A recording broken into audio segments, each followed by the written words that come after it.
ഭർത്താവിനെ തന്നെ വഞ്ചിച്ചുകൊണ്ട് ആദ്യമേ വിവാഹം കഴിക്കുമ്പോഴേ ഇതെൻ്റെ ബെസ്റ്റ് ഫ്രണ്ടാണ് എന്ന് പറഞ്ഞിട്ടാണ് കാമുകനെ കൊണ്ടുവരുന്നത്. അവൻ യഥാർത്ഥം പറഞ്ഞാൽ ഇപ്പോൾ ബെഡിൽ കിടക്കുന്നത് കാമുകനും ഭർത്താവ് നിലത്തുമായിട്ട് മാറിയിട്ടുണ്ട്. ആ കാലഘട്ടമാണ്.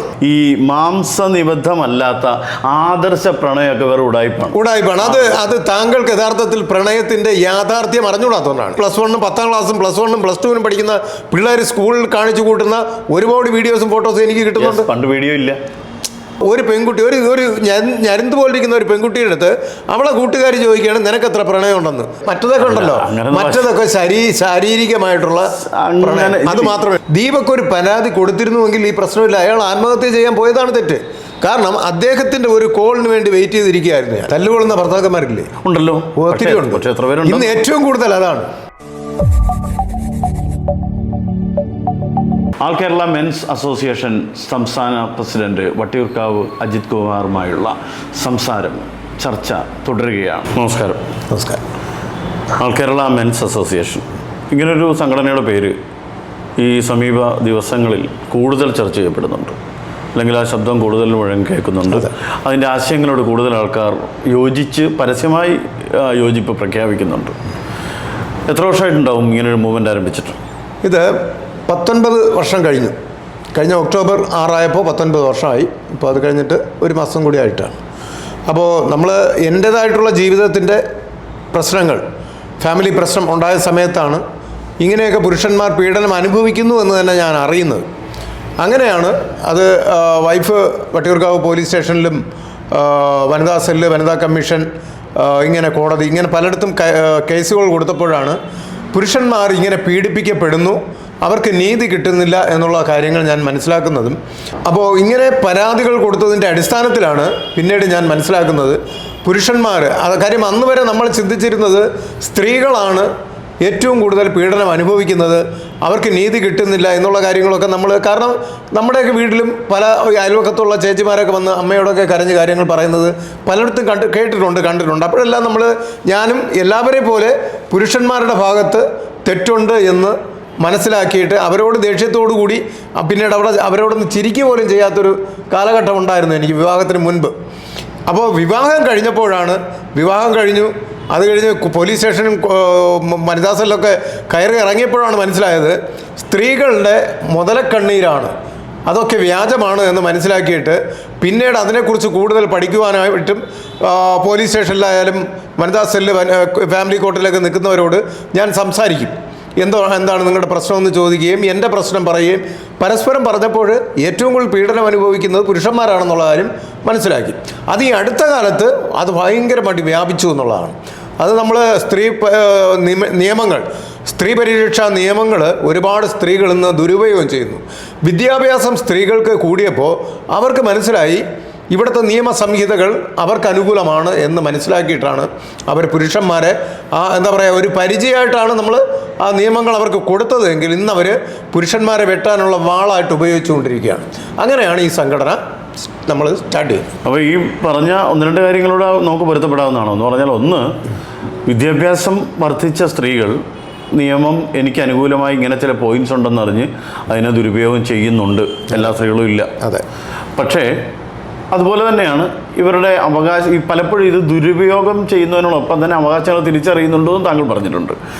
പക്ഷേ ഇത് ആദ്യം പറഞ്ഞ പോലെ തന്നെ ഏറ്റവും അധികം ഈ സമൂഹത്തിൽ ഒരു സെക്കൻഡറി സിറ്റിസണായി കരുതപ്പെടുന്നത് സ്ത്രീകളാണ്. അത് മാത്രമല്ല, ഈ ഗാർഹിക പീഡനങ്ങളിൽ ഏറ്റവും അധികം വിക്ടിമാവുന്നതും സ്ത്രീകളാണ്. അക്കാര്യത്തിൽ യാതൊരു സംശയമില്ല. കാരണം ഒരു പാട്രിയാർട്ടിക്കൽ സൊസൈറ്റിയിലാണ് നമ്മൾ താമസിക്കുന്നത്.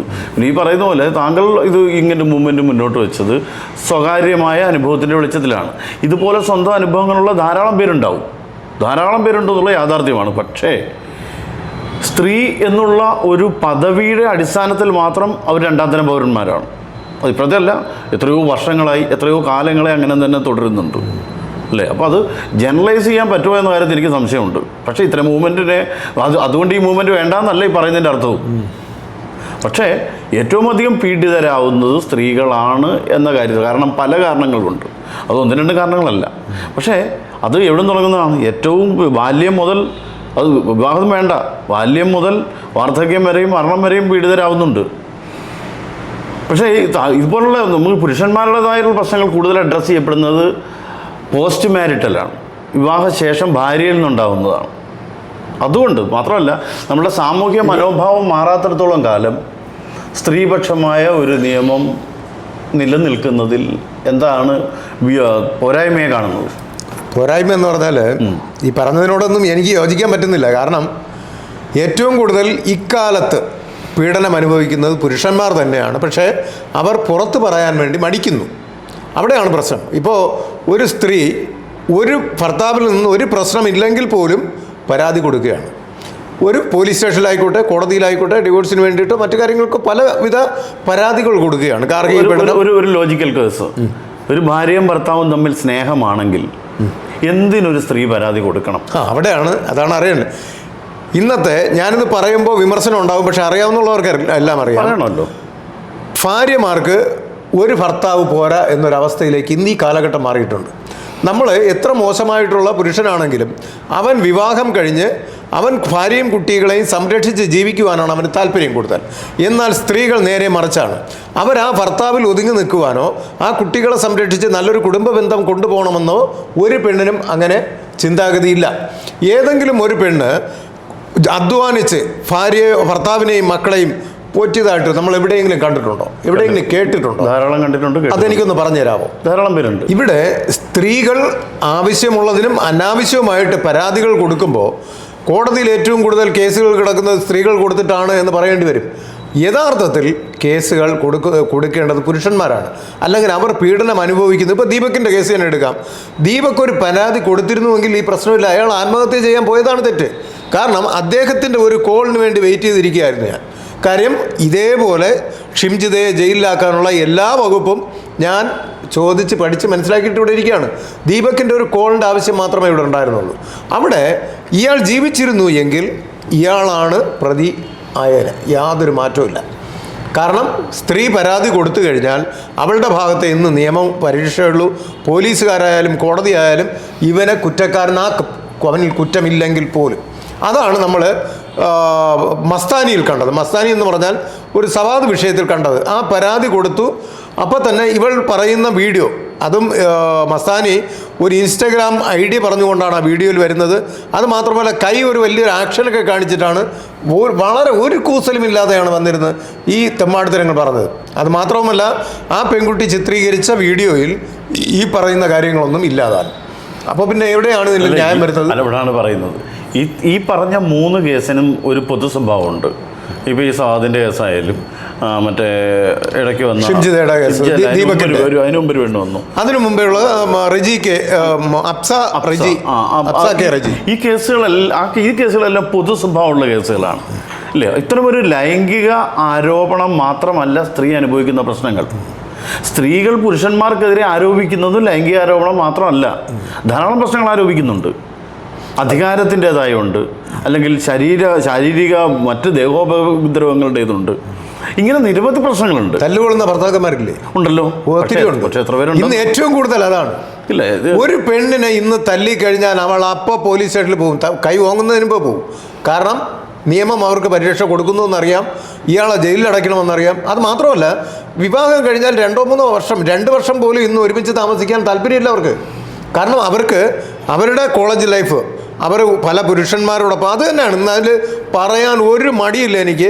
ഒരു സ്ത്രീക്കും ഒരു ഭർത്താവുമായിട്ട് പൊരുത്തപ്പെട്ടു പോകാൻ പറ്റുന്നില്ല ഈ കാലഘട്ടത്തിലാണെങ്കിൽ. വിവാഹം കഴിക്കുന്ന പിള്ളേർ അവർ ഭർത്താവിനെ തന്നെ വഞ്ചിച്ചുകൊണ്ട് ആദ്യമേ വിവാഹം കഴിക്കുമ്പോഴേ ഇതെൻ്റെ ബെസ്റ്റ് ഫ്രണ്ടാണ് എന്ന് പറഞ്ഞിട്ടാണ് കാമുകനെ കൊണ്ടുവരുന്നത്. അവൻ യഥാർത്ഥം പറഞ്ഞാൽ ഇപ്പോൾ ബെഡിൽ കിടക്കുന്നത് കാമുകനും ഭർത്താവ് നിലത്തുമായിട്ട് മാറിയിട്ടുണ്ട്. ആ കാലഘട്ടമാണ്. പക്ഷെ താങ്കളിപ്പോൾ കോൺസെൻട്രേറ്റ് ചെയ്യുന്ന മുഴുവൻ ലൈംഗികമാണ്. മൊത്തം ഈ ലൈംഗികമല്ലാത്ത ജീവിതമുണ്ട്.